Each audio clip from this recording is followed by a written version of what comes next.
Legacy is just family. Hey, you gotta take the picture. I know I can. I'm trying to add to the legacy of my family, so I had to like purchase this land, purchase this house, because that's very important to the future generations, my kids, like the kids after them.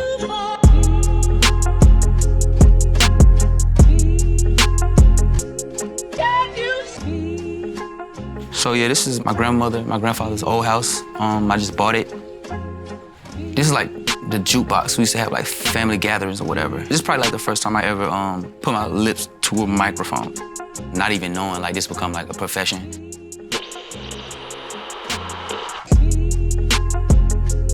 The next few years, I just want everybody to be closer in my family, essentially.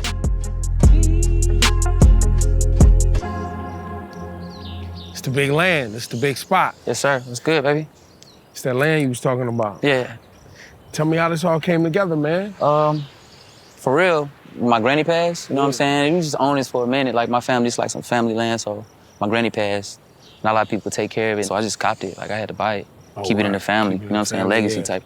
Is this what legacy's all about for you? Yeah, 100%. Just being able to leave something. Right. For my kids, for the kids after them, keep it in the family type, right. Like the foundation, you feel me? I want to walk around. How many acres y'all got? It's about 100. Really? Yeah. Small town type. So you had the Never Story was the first, that's your first official JID album? When I was signed, album. March 10th, 2017, yep. Tell me how the Forever Story and the Never Story go together. Never came from like very like humble mindset. It was coming from like a never had shit. That was like the main song, you know. A few people may know that song. The Forever Story is just like the evolved origin story, really just giving you like a more tap in like to who I am, telling more family stories, where I'm from, why I am kind of like you know what I'm saying, how I am. And yeah, it's just like a full circle moment. Because it was a time like I wouldn't even imagine that I would even be here, you know what I'm saying? Being able to buy this. So the forever part is now you're thinking about the future. Now I'm thinking about the future. Never was just like, damn, this might not even be a real thing. It's just a dream. But of course, like with all the hard work and stuff I put in, like, it's just a blessing to still be able to do this. So when you talk about now, we on this land, the passing of your grandmother, matriarch to the family, right? Yep. Looking at forever now, making sure the family's taken care of. Walk us through the album and how it relates to this land and the family and... The song Kody Blu, 31. The way it starts is actually at my grandma's funeral. So I have the actual footage. I'm sitting there crying, holding the phone, recording this, because I know it's a big moment, you know what I'm saying? Because a couple years before that, we lost my other grandma on my mother's side. This is my dad's mother who we lost, so I was recording this. My dad is singing his heart out on this recording. At the beginning of the song, if you listen to it, the first 15 seconds, 20 seconds, you can hear my whole family singing. You feel me? You can hear my mama say, "Thank you, Lord." Like, it's super powerful. And it's just literally about, like, keep pushing through. The song is saying, swing on, swing on. Like, you know what I'm saying? It's like a choir type feel. Right. Well, I didn't realize that was your family. Yeah, it was my family, bro. My family's all over the album. At this point, when you think about your forever story, right, with this new album, do you feel like some hope, some promise? Yeah, that's what forever essentially means. You know what I'm saying? It's definitely that light at the end of the tunnel. Right. That silver lining. And it's just gonna lead me into like becoming more of a man, like stepping into it, stepping into who I am for real. The man of God I'm trying to be, you feel me? Yeah, you know, your albums, there's always like a very musical element. Yeah. And I didn't know how musical your family was. Yeah. Is that common knowledge? Nah, well, it may be common knowledge that I'm related. Like my cousin, like Jonte Austin, you know what I'm saying? He ran on these same fields, like this. That's my cousin. But we always just been musically inclined. One of the reasons people love you, and you talk about how you got music for the trap, you got music for the hoes, you got music for the bros. You know what I'm saying? Yeah, I just try to stay like well-versed through it, you know what I'm saying? But that shows the level of intellect and purpose and musicality and understanding, right? Yeah. Like, I was a fan, because, bro, I ain't always want to be a rapper or artist or nothing like this. This wasn't my dream. It wasn't my first love. But you don't always marry your first love. Like, this was just like, I'm really fine at this. I'm really, like, gifted at this. It kind of came to me, you know what I'm saying, in a time of, like, craziness, like, turmoil, bad shit was going on, and the music kind of saved me from that. So, yeah, because I always wanted to be a football player, you feel me? Like, that was my whole shit. And so now the music is at the forefront. And for a lot of us, this hip hop thing saved our life. 100%. You know what I'm saying? It gave us representation, it gave us careers. Talk about the importance of, and the responsibility you have as an MC from the South. I try to do my due diligence, like when checking off those little hip hop purist boxes, when I'm making a song or whatever. Right. I always want to show love back to like where it came from, the origin of it. That's why we like sample certain songs. Right. That's why we like try to pay that homage back.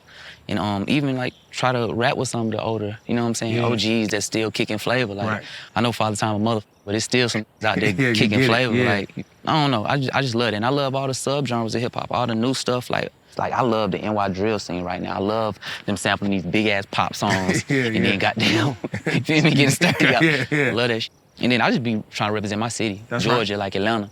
I try and put that on the map and make sure I like pull somebody up along with it, because that's how Atlanta is doing well, because we help everybody. You know what I'm saying? We help each other. What's some records you want to make sure people really tune into? The second half of the album, like the middle half, you start getting into like the Kody Blu 31s and the Brother Them, Sister Them, the Can't Make You Change. Like that's when you start understanding, oh, it's something different here, like Just in Time with Lil Wayne. Yep.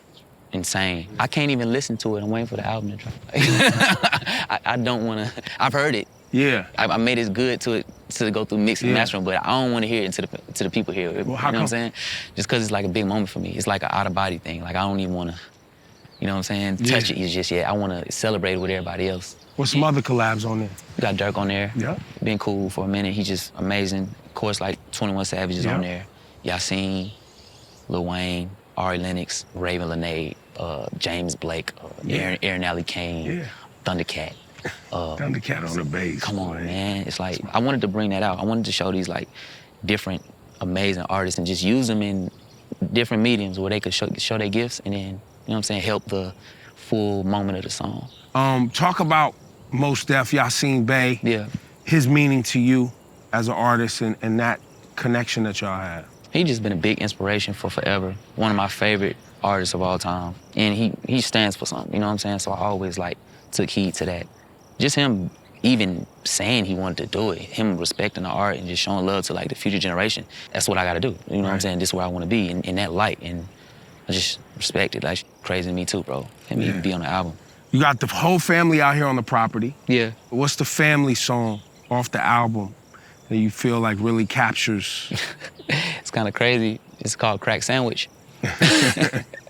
And it's like a family fight song. Right. Me telling a story about a fight. Right. With the whole family. The whole family fell out. So yeah, and no, we were fighting some. Oh, y'all was fighting somebody else? Yeah, we were all together, like, you know what I'm saying, like Avengers and like back to back brawling in New Orleans. It was crazy. That's like a good family song. It's a real experience type shit. The whole family.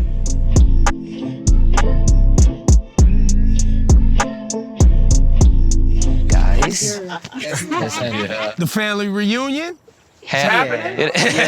Introduce me to everybody. It's my dad, my mom, cousin Malik, my brother Royal, brother Izzy, Carl, Auntie Janice, Auntie Donna, Rosalind, cousin Britt. Now, did you ever think that we would be doing an interview for your album with your family? Nah, I didn't even think about it, but it's intentional because it makes more sense, you know what I'm saying? Because that's what the whole project was about, essentially. We call him JID or JID. What do y'all call him? Destined. Yes. Destined to be here. Destined to be here, that's right. He's Grammy nominated. He bought this property back for the family. Dad, we'll start with you. What words describe your feeling right now? I've always known that there was greatness in him, but I didn't know that greatness would be shown during my lifetime. And what about you, Mom? We're just so proud of him. I mean, it's just beyond words, you know, when he can reach inside of himself, as we always have encouraged him to do so, because we speak greatness over all of our children, and he manifested, you know, that greatness. Yeah. From his words, he is a wordsmith, and he is a GOAT. Yeah? So we're just proud. Yeah, there you go. Him. Yeah. There you go. We are, and then when he bring this home and to keep it solid in the family, it means so much more. You watched him grow up. You're a sister. Right. What do you think when you see your brother? Unbelievable. I never would thought that we would be here. And his humbleness. Yeah. Like, I'm elated. I want to start with you about this property. This is the foundation that, you know what I'm saying, the beginning, everything that, you know, understanding what we can become and what we can have. My brother being able to honor that, you know what I'm saying? That, like my mama said, that's the only way to do it. So anybody want to share any childhood stories? Born in the nursery. Okay. I'm standing at the window, and the nurse knocks on the window at the nursery and says, he's singing. He always tell the story. No cap on that. And I said, there you go. And so how did music was already a part of so much of what you guys already are as a family, correct? yeah, I gave him a set of what is a drum Drums. pad Yeah. when he was like in first grade. Well, he was an athlete. Right. Yeah, he said his love was football. He loved it. And I remember when he got hurt, he said, Dad, what am I gonna do now? I say, you can do anything you wanna do. That's right. But then I guess he discovered, ooh, I can do some other things. Yeah. And applying that same principles, he's applied to everything else because he's always made it work. Everybody heard the album yet? Still too. Izzy, yeah. you got a favorite record on there? All of them. You don't feel any type of emotion from this. It's like, what type of music do you listen to? Right, right. When you guys hear him put these songs together and talk about family business in some of these songs, and some of y'all like, hey, man, you telling too much. You know, is there ever that feeling, or is it always just, he's not overstepping his bounds with giving too much of the family secrets? No, he doing No, great. he's very discreet. Yeah. Yeah, they know what I be talking about, if anything. He's speaking a lot in code, too. Yeah. Yeah. But he's got this lady listening to rap. How big is that? How big is that? We went to our first rap concert at 60 years old. Right. We're looking at each other like, this is kind of strange. Well, let's just enjoy it. And now she's dancing to dope and, you know. I said, okay, we're gonna clap. Yeah. We're gonna stomp, you That's know, and right. we're gonna jump like the kids because we felt the whole, The energy. the energy of it. Well, the musicality of what he does too, that soulful connection that is a part of who we are as a people, and the people who came before us that created gospel and blues and Yeah, all R&B that, and everything yeah. that we love. That's the backdrop of all of it. Things that people can relate to. That's right. He could be in the street, but he's also very intellectual with it. He's very smart. Yeah. I can tell you a real story. When Goody Mob came out, Yeah. I had the tape, and my dad came to the house. He took the tape home, he listened to it. He said, you gotta write me an essay for every song on this album in order for you to be able to listen to it. You feel what I'm saying? I love it. And I was like, you know, I was in elementary school. He was like, that boy really understand this stuff. Of course you knew what you was doing, right? Because somebody did it for you. And you passed it. Nobody did it for me. Nobody did That's it for you. why I did it. Got it. The man that I was named for, Yeah. that I was named after, was absent. Got it. So a lot of what I wanted and I needed from him, I said, I'll make sure they get it. That's beautiful. That's all it was. Birthday boy, birthday tomorrow. That's All right. right, happy birthday. Hey. Big one, too. What number And you I'm at? feeling, ooh, this is special. You know, Yeah. you just don't You know. want to share the number with us? I'm blessed, 65. Nah, Yeah. you like, you my age, Real man. retirement age, man. Yeah. Real retirement age. Feeling like brand new money, blessing me, Yeah. you know. All of them are in their own special way because all of them were taught the same greatness lessons. Fact. But I gave them what I craved. That's right. All of this can't hold how proud I am. Right. You see what I'm saying? That's yeah. right. So I can't put it in words. Yeah, that's right. But you should feel it. It should be emanating from me right now. You should be getting tremors. I am. For real. It's real. I thank y'all for joining us too, man. And thank you for making this possible, sir. Yeah, bro. Absolutely. Thanks for pulling up to the country, bro. Yes, sir. It's Yeah. nothing. It's Yeah. nothing. Listen, and everybody gotta get that JID project. You know Oh, For yeah. what I mean? sure. This is the forever story right here. Look, this is forever right here. This is it.